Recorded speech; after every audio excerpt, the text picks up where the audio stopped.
रात की वो आखिरी कैब, एक ऐसा सफर जो लगता तो है घर की तरफ जा रहा है, पर असल में उसकी मंजिल कहीं और ही है। तो चलिए, आज हम एक मशहूर हिंदी हॉरर कहानी की परतें खोलते हैं और ये समझने की कोशिश करते हैं कि कैसे एक बिल्कुल मामूली सी राइड एक ऐसा खौफनाक अनुभव बन जाती है जिससे रूह कांप जाए। देर रात की थकान और मन में बस एक ही ख्याल, ये वो पल है जहां से हमारी कहानी की शुरुआत होती है। एक बिल्कुल आम, जाना पहचाना सा लम्हा जो बहुत जल्द एक ऐसे भयानक सपने में बदलने वाला है जिससे जागना शायद नामुमकिन हो। तो कहानी की नायिका है निशा, 26 साल की कंटेंट मॉडरेटर। रात की शिफ्ट के बाद उसकी आंखों में नींद है और पूरे जिस्म में थकान। वो बस किसी भी तरह घर पहुंचना चाहती है। वो एक कैब बुक करती है और ड्राइवर का नाम आता है महेश पाटिल। अब देखिए, निशा इतनी ज्यादा थकी हुई है कि उसका दिमाग ना ज्यादा कुछ सोच ही नहीं पा रहा, पर कहानी का पहला बीज वो यही बोया जाता है। ड्राइवर का नाम है महेश पाटिल, और बात यह है कि ये लगातार तीसरी रात है जब महेश उसे लेने आया है। सोचिए, पहली बार में लगा होगा चलो इत्तेफाक है, दूसरी बार में शायद किस्मत, लेकिन तीसरी बार मन में एक अजीब सी खटक तो होती है ना? पर वो इतनी थकी है कि उसे नजरअंदाज कर देती है। सफर शुरू हो जाता है और इसके साथ ही शुरू होता है गड़बड़ियों का एक सिलसिला। ये कहानी का वो हिस्सा है जहां हकीकत धीरे धीरे हाथ से फिसलने लगती है और एक आम सी कैब राइड एक भयानक पहेली में बदलने लगती है। एक के बाद एक अजीब बातें होने लगती हैं।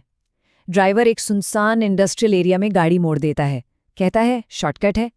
फिर रेडियो पर अचानक सालों पुराना एक न्यूज़ बुलेटिन बजने लगता है और तभी निशा को सड़क के किनारे वही साईं दरबार का होर्डिंग दोबारा नजर आता है जिसे वो कुछ मिनट पहले ही पार कर चुकी थी। शक अब धीरे धीरे डर में बदल रहा है और जब वो मदद के लिए अपना फोन उठाती है तो देखती है कि जीपीएस और नेटवर्क दोनों गायब हैं। निशा जब घबराकर पूछती है कि ये सब क्या हो रहा है, तो ड्राइवर बहुत ही शांति से एक अजीब सा जवाब देता है। ये कोई जवाब नहीं था, ये एक इशारा था कि वो अब हमारी दुनिया के नियमों से बाहर किसी और के इलाके में दाखिल हो चुकी है। और तभी जब डर अपनी चरम सीमा पर था, एक कॉल आती है बाहर की दुनिया से, हकीकत से, और ये एक कॉल निशा की अपनी सच्चाई के टुकड़े टुकड़े कर देती है। फोन पर उसकी दोस्त है सना और उसकी आवाज में घबराहट साफ सुनाई दे रही है। वो पूछती है, निशा तू कहाँ है? मैं तो गेट पर ही खड़ी इंतजार कर रही हूँ, तेरी कैब तो कब की कैंसिल हो गई थी। और बस इसी एक पल में सब कुछ ठहर सा जाता है। अगर सना की बात सच है कि कैब कैंसिल हो गई और अगर निशा ऑफिस से कभी निकली ही नहीं, तो फिर सवाल ये उठता है कि वो इस गाड़ी में किसके साथ बैठी है। ये सवाल हवा में तैरता रहता है और इससे पहले कि निशा कुछ समझ पाती या कुछ जवाब दे पाती, उसके फोन की स्क्रीन काली पड़ जाती है। बाहरी दुनिया से उसका वो आखिरी कनेक्शन भी टूट गया। अब वो उस गाड़ी में पूरी तरह से अकेली है। अब सिर्फ अंधेरा और खामोशी है। कहानी अपने क्लाइमैक्स पर पहुंच रही है, वो पल जहां पर्दा उठता है और खौफनाक सच सामने आता है। तभी निशा की नज़र गाड़ी के डैशबोर्ड पर जाती है। डिजिटल घड़ी की लाल बत्तियां एक ही वक्त पर जम गई हैं, 3:33। कहते हैं ये वो वक्त होता है जब दूसरी दुनिया के दरवाजे खुल जाते हैं। और तब महेश का राज खुलता है। वो कोई शैतान नहीं, बल्कि एक भटकी हुई आत्मा है। एक ऐसा इंसान जो ठीक 1 साल पहले इसी रात इसी वक्त एक एक्सीडेंट में मारा गया था। वो अपने आखिरी सफर में, अपनी आखिरी राइड में हमेशा हमेशा के लिए फंस गया है। और आज रात निशा भी उसके इस कभी न खत्म होने वाले लूप का हिस्सा बन गई है। ये जानने के बाद किसी की भी हिम्मत टूट जाती, पर निशा ने हार नहीं मानी। उसे एहसास होता है कि अगर इस लूप को तोड़ना है तो उसे वहीं जाना होगा जहां से ये सब शुरू हुआ था।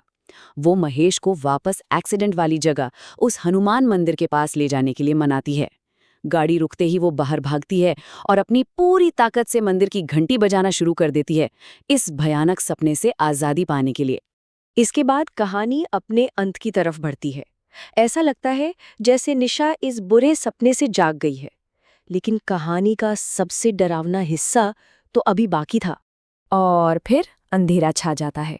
जब निशा की आंखें खुलती हैं तो वो खुद को अपने ऑफिस के बाहर एक बेंच पर पाती है।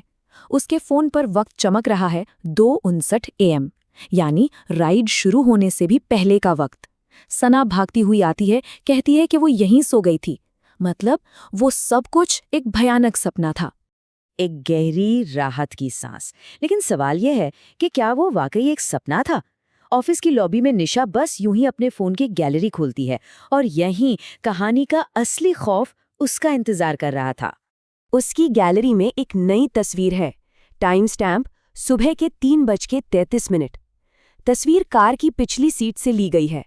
सामने की दोनों सीटें खाली हैं, पर जब नज़र रियरव्यू मिरर पर जाती है तो उसमें महेश पाटिल कैमरे को देखकर मुस्कुरा रहा है। वो तस्वीर इस बात का सबूत थी कि निशा उस रात उस गाड़ी में थी। वो उस भयानक लूप से तो बच निकली, पर उस दूसरी दुनिया का एक टुकड़ा अपने साथ, अपनी हकीकत में ले आई। और ये कहानी एक सवाल पीछे छोड़ जाती है। जब हम देर रात एक अनजान गाड़ी में बैठते हैं, तो क्या कंट्रोल वाकई हमारे हाथ में होता है,